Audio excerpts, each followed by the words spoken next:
กินบ่น้ำนั่นน้ำเย็นกินบ่น้ำเย็นกินบ่น้ำเย็นมีหรอบ่เป็นไงบ้านเราก็สามัคคีกันเลยนะพี่น้องเนาะเนี่ย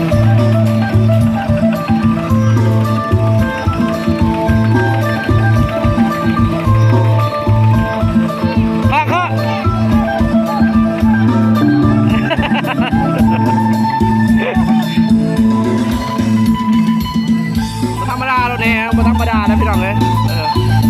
รถแห่เขา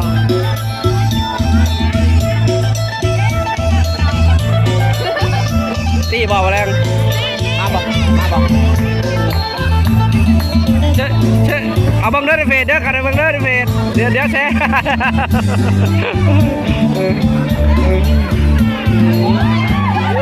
3 รอบแล้วเนาะพี่น้องเลยปวดไม่เชี่ยวยิ้วน้ำสาวหน่อยบาราจิก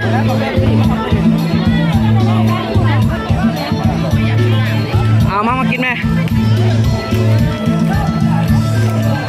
สาวนาจิกเนาะมันจะคนงาม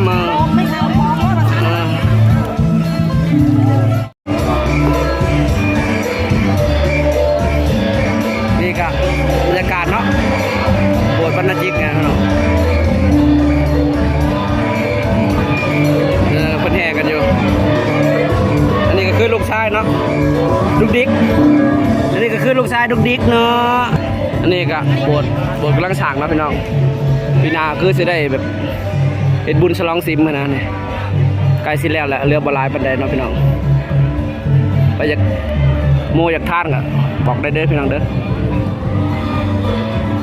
คนแห่มาอีกแล้วรอบนี้คือจีเบิร์ดพี่น้อง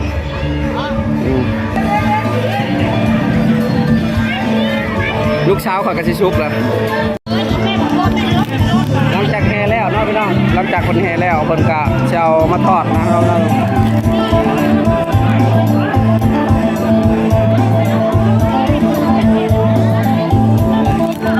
ไม่ใหญ่เกิดละมวน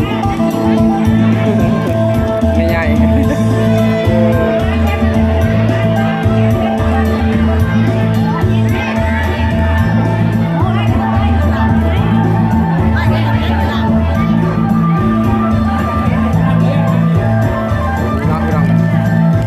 ก็จะได้เข้าไปทางในก่อนเด้อพี่น้องเด้อ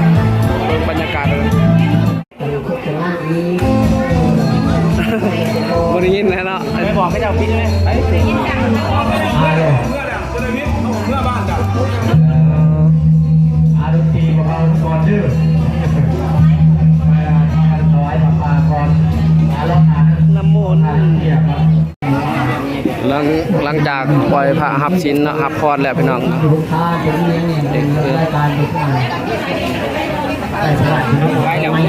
แมนคือกันไปจื้อ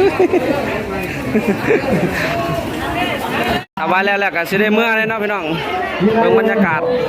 ซ้อนและเขต204เนาะผู้ที่4ไม่ออกคุณสายติที่ผมได้พี่น้องที่ว่าสั่งโดยทางลงเก็บโพ